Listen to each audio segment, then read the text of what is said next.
भगवान वासुदेव श्री कृष्ण की जय। ओम नमो भगवते वासुदेवाय। ओम नमो भगवते वासुदेवाय।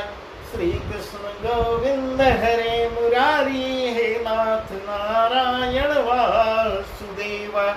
श्री कृष्ण गोविंद हरे मुरारी, हे नाथ नारायण वासुदेव। राधे कृष्ण राधे कृष्ण राधे कृष्ण राधे कृष्ण। द्वारकानाथ की जय, केशव की जय, माधव की जय, राधा रानी की जय। आज वह प्रसंग हम आपको सुना रहे हैं जो सुखदेव जी राजा परीक्षित को भागवत सुना रहे हैं, वही कथा कह रहे हैं। जब भगवान मथुरा में पहुंच गए हैं, भगवान वासुदेव श्री कृष्ण और बलराम दोनों भाई मथुरा में पहुंच गए हैं, वह उस समय का वर्णन कर रहे हैं। जब मथुरा में पहुंचते हैं, मथुरा में पहुंचे हैं और सीधे जहां धनुष यज्ञ का आयोजन हुआ है वहां प्रवेश किए हैं और धनुष को तोड़ देते हैं, जिसका घोर शब्द सुनकर बहुत भयंकर आवाज होती है, जिसे सुनकर धनुष टूटने की आवाज सुनकर कंस भी कंपित हो गया और भय खाकर अपने लोगों से पूछता है कि यह महाशब्द किसका है, यह महाशब्द कहाँ से हुआ है। ऐसा प्रसंग बता रहे हैं। वही इतने में उतने कितने लोग राजा के पास दौड़ जो खड़े थे, सब दूर से देखते थे। वे मोड़ उधर से यूं जा पुकारते हैं, महाराज की जय हो, महाराज की जय हो, दुहाई हो महाराज की। इस प्रकार ऐसा वर्णन कर रहे हैं। सुखदेव जी कह रहे हैं, हे राजन, कृष्ण और बलराम ने नगर में आकर बड़ी धूम मचा दी है। शिव का धनुष तोड़ सब रखवालों को मार डाला। जब यह समाचार कंस सुनता है, कंस सुनते ही बहुत से योद्धाओं को बुला के कहा, तुम इनके साथ जाओ और कृष्ण को छल बल कर अभी मार कर आओ। सारे धुरंधर योद्धाओं को लगा देता है। इतना वचन कंस के मुख से निकलते ही ये सब अपनी अस्त्र शस्त्र लेकर वहां जाते हैं जहां दोनों भाई खड़े थे। ऐसा सुखदेव जी बता रहे हैं।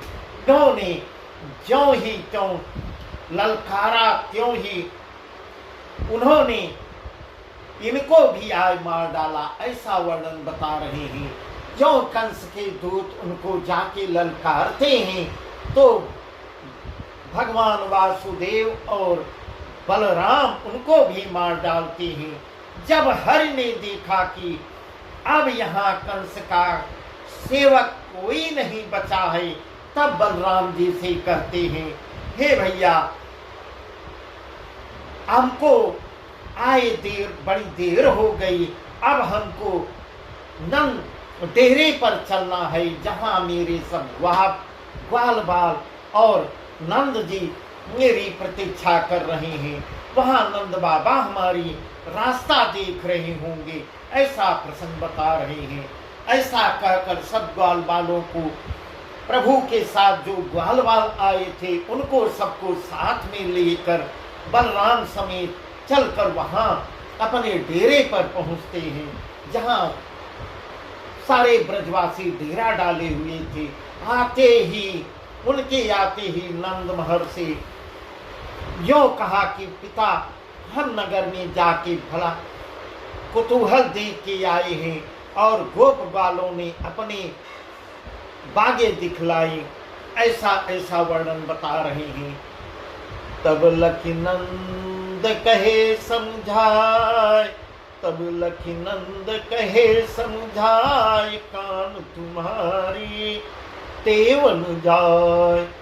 तब लखनंद कहे समझाए, कान तुम्हारी तेवन जाए।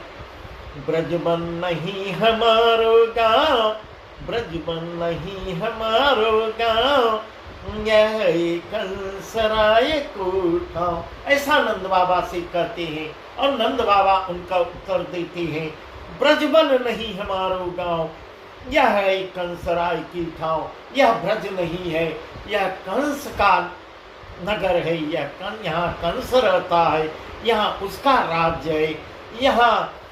यहाँ जन कछ उपद्रव करो, मेरी सीख पूत मुन धरो। इस प्रकार भगवान वासुदेव को समझाते हैं, यहाँ कुछ भी उपद्रव मत करो, मेरी कुछ सीख मानो, मेरी कुछ थोड़ा धैर्य रखो, ऐसा समझाते हैं। जब ऐसे समझा चुके तब वासुदेव श्री कृष्ण नंदलाल बड़े लाड से बोले, इस प्रकार कह रहे हैं, पिता भूख लगी है। तब उन्होंने जो पदार्थ खाने को ले आए थे सो निकाल के देते हैं, और दोनों भाइयों ने ग्वाल बालों के साथ मिलकर खाया। बहुत ही सुंदर प्रसंग। सुखदेव जी राजा परीक्षित से कह रहे हैं, हे राजन, महाराज इधर तो ये आके परमानंद से परम आनंद के साथ विश्राम कर रहे हैं, सोते हैं। उधर श्री कृष्ण की बात सुनकर कंस की चित्त जो है, कंस का मन विचलित होता चला जा रहा है। अति चिंता में खड़े मन कुड़ता था। अपनी पीर किससे कहे, ऐसा वर्णन कर रहे हैं। किसी से न कहता था, जैसे कि ऐसा उदाहरण दे के समझा रहे हैं। जो काठई घुन खात है,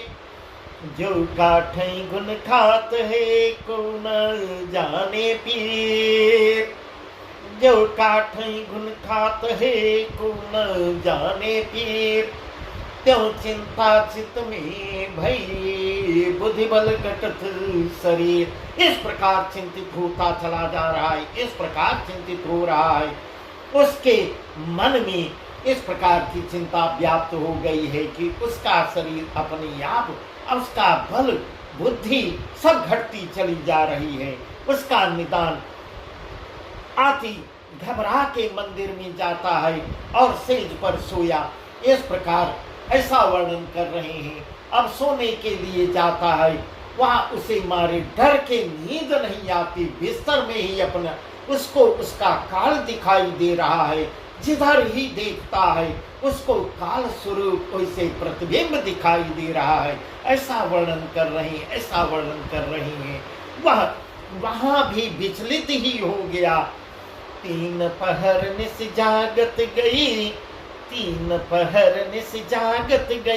ऐसा देखते उसको 3 पहर बीत जाता है। लगी पलक नींद क्षण भई, तब सपना देख मन माय, फिरे शीस बिन घर की छां। कबहु नगन रेत में नहाय, धावे गदा चढ़ी बिस्काय। ऐसे वर्णन करके ऐसा उदाहरण दे के समझा रहे हैं। कबहु नगन रेत में नहाय, कबहु नग्न होके रेत में स्नान कर रहा है। इस प्रकार के स्वप्न उसको आ रहे हैं। धावे गधा चढ़ बिस्काय, बसे मसान घूत संग लिए, रक्त फूल की माला लिए, रक्तों से सुसज्जित फूल की माला लिए टहल रहा है। ऐसा उसको स्वप्न आ रहा है। एकदम विचलित हो गया है। इस प्रकार कह रहे हैं सुखदेव जी, हे महाराज, हे राजन, जब कंस ने ऐसा स्वप्न देखा तब तो वह अति व्याकुल होके चौंक पड़ता है और सोच विचार करता बाहर आता है, न अंदर बाहर करने लगा। एकदम मन उसका अशांत हो जाता है और अपने मंत्रियों को बुला के कहता है, अभी रंगभूमि को छड़वा संवारो। इस प्रकार कहता है। सब ब्रजवासियों, वसुदेव आदि यदुवंशियों और जो सब देश के राजा आए हैं, तिन्हें रंगभूमि में बैठाओ। इस प्रकार रंगभूमि का आयोजन करवा रहा है। और कह रहा है, मन उसका अंदर ही अंदर विचलित है। ध्वजा पताका तोरण बंदर मार बंधवाया, अनेक भांत भांत की बाजी बजवाए, सबको बुलावा भेज देता है और वे सब आने लगती हैं, अपनी अपनी मंच पर बैठ जाती हैं। इसी बीच राजा कंस, अभिमानी कंस इस प्रकार ऐसा वर्णन कर रहे हैं। अभी भी उसका अभिमान अंदर ही अंदर टूट रहा है, मगर उसका अभिमान नहीं जा रहा है। अभिमान भरा अपनी मचान पे आ बैठता है।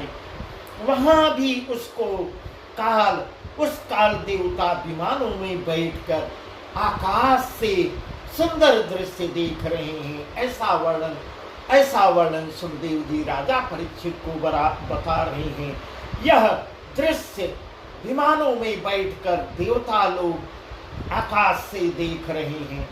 इस प्रकार कह रहे हैं, हे राजन, घोर ही जब नंद उपनंद आदि सब गड़े गोप रंग भूमि की सभा में गए, तब श्री कृष्ण ने बलदेव जी से कहा, भाई अब गोप आगे गए, अब विलंब न कीजिए, शीघ्र ग्वाल बाल सखाओं को साथ ले रंग भूमि को चलना चाहिए। इस प्रकार भगवान वासुदेव बलराम से सलाह ले रहे, बलराम से आपस में वार्ता कर रहे हैं।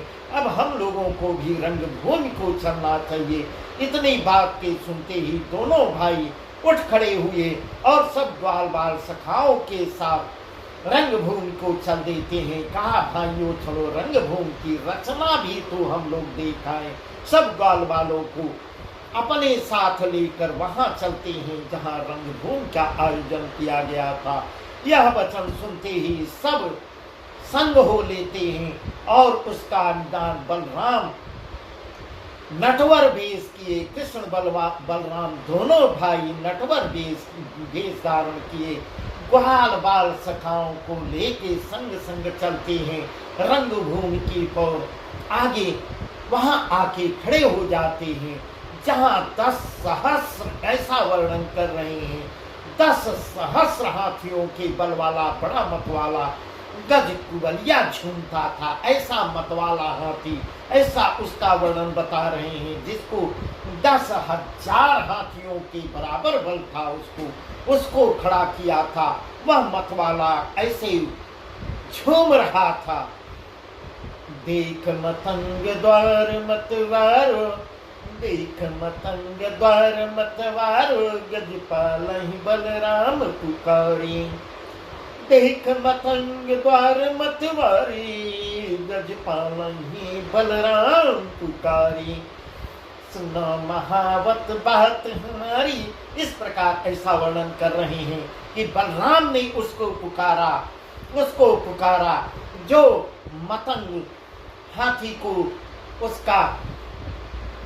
उसको रखवाली कर रहा था, उसका महावत था, उसको कह रहे हैं, देखी मतंग द्वार मतवारो, गजपाल बलराम पुकार। सुनो महावत बात हमारी।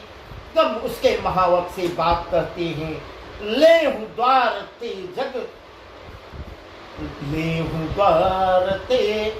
गज तुम ठारी। इस प्रकार बलराम उसको समझा रहे हैं, हे महावत, इसको द्वार से किनारे करो, इसको द्वार से किनारे करो, तब जान दे हमको नृपनासा, जान दे हमको नृपपासा, नातर हुई है गज को नासा। इस प्रकार बलराम उससे कहते हैं, हमको राजा के पास जाना है, हम लोगों को जाने दो, हम लोगों को जाने दो। नातर हुई है गज को नासा, कहे देत नहीं दोष हमारो, मत जानो हरि को तुम बारी। कहे देत नहीं दोष हमारो, मत जानो हरि को तुम बारो। इस प्रकार कर रहे, बाद में हमको दोष मत देना, हमको दोष मत देना। ऐसा सुनकर ऐसे वचन जब बलराम के सुनता है तो उसका महावत बहुत ही क्रोधित हो जाता है। ऐसा प्रसंग बता रहे हैं, हे राजन, महावत कहता है, मैं जानता हूँ गैया चराने वाले, तुम लोग गैया चराने वाले इतने बतला रहे हो, इतने बढ़ गए हो, इससे यहाँ आ बड़े सूरवीरों की भांत खड़े हो, धनुष का तोड़ना न समझना। इस प्रकार ऐसा बलराम और कृष्ण को चुनौती दे रहा है कि धनुष का तोड़ना भूल जाओ, सूरवीरों की भांत ऐसे आके खड़े हो, इसका बल जानते हो, समझियो मेरा हाथी 10,000 हाथियों का बल धारण करता है, ऐसा हाथी है। जब तक इससे न लड़ोगे तब तक भीतर नहीं जाने पाओगे। ऐसा इस प्रकार की वो महावत जो है दोनों भाइयों को चुनौती देता है कि बिना इस हाथी से लड़े तुम अंदर नहीं जा सकते। ऐसा वर्णन बता रहे हैं। तुमने तो बहुत बलि मारे हैं, आज इसके हाथ से बचोगे तो जानूंगा कि तुम बहुत बड़ी बलि हो। इस प्रकार वह खुल के चुनौती दे रहा है कि तुम बहुत पराक्रम किए हो, मैं भी सुना हूँ, आज भी पराक्रम दिखलाओ, इस हाथी से लड़ के अंदर जाओ, अगर दम हो तो। इस प्रकार चुनौती देता है और भगवान वासुदेव श्री कृष्ण और बलराम उसे सहर्ष स्वीकार करते हैं। ऐसा वर्णन कर रहे हैं। तबहि को पहल धरे कहो, तबहि को पहल धर कहो, सुन रे मूढ़ कुजात। तबहि को पहल धर कहो, सुन रे मूढ़ कुजात। इस प्रकार बलदाऊन क्रोध करके कहते हैं, रे मूढ़ सुनो, मतिमंद सुनो, गज समेत पटको अभी, मत संहार कहू बात। गज समेत पटको अबही, मुख संहार कह रहे, तुम्हारे हाथी समेत तुमको मैं अभी पटकूंगा, तब तुम मेरे बल को देखोगे, वरना अपने हाथी को वापस करो। हाउ राम, मुझे जाने दो, मुझे राजा के पास जाना है। इस प्रकार बलराम भी खुली चुनौती उसको देते हैं, उसकी चुनौती को स्वीकार करते हैं और कहते हैं कि मैं तुम हाथी की बात कर रहा हूँ, हाथी समेत तुमको भी पटकूंगा भी, तो अपने आप रास्ता मिल जाएगा। ऐसा प्रसंग कह रहे हैं। नेक न लागी है बार, हाथी मारी जय है अबही, तासो कहत पुकार अजम मान मेरी कहो। ऐसा इस प्रकार कह रहे हैं। अभी भी मैं तुमको कह रहा हूँ, समझा रहा हूँ, हाथी को अभी तुरंत मार के और उसके साथ तुमको भी मार के मैं तो चला ही जाऊंगा। इस प्रकार भगवान वासुदेव खड़े खड़े मुस्कुरा रहे हैं और बलराम उसकी चुनौती को स्वीकार कर रहे हैं। बलराम थोड़ा क्रोधित स्वभाव के थे, वह तुरंत गुस्सा भी कर जाते थे क्योंकि शेष के अवतार थे। ऐसा प्रसंग बता रहे हैं। इस प्रकार अब आगे का प्रसंग हम कल बताएंगे। हाथी को वह आगे करता है और हाथी से इन लोगों की लड़ाई होती है। बहुत सुंदर ढंग से हाथी को घुमा के पटकेंगे। यह प्रसंग हम आपको कल बताएंगे। बस आज का प्रसंग यहीं तक। भगवान वासुदेव श्री कृष्ण की जय। ओम नमो भगवते वासुदेवाय। ओम नमो भगवते वासुदेवाय। श्री कृष्ण गोविंद।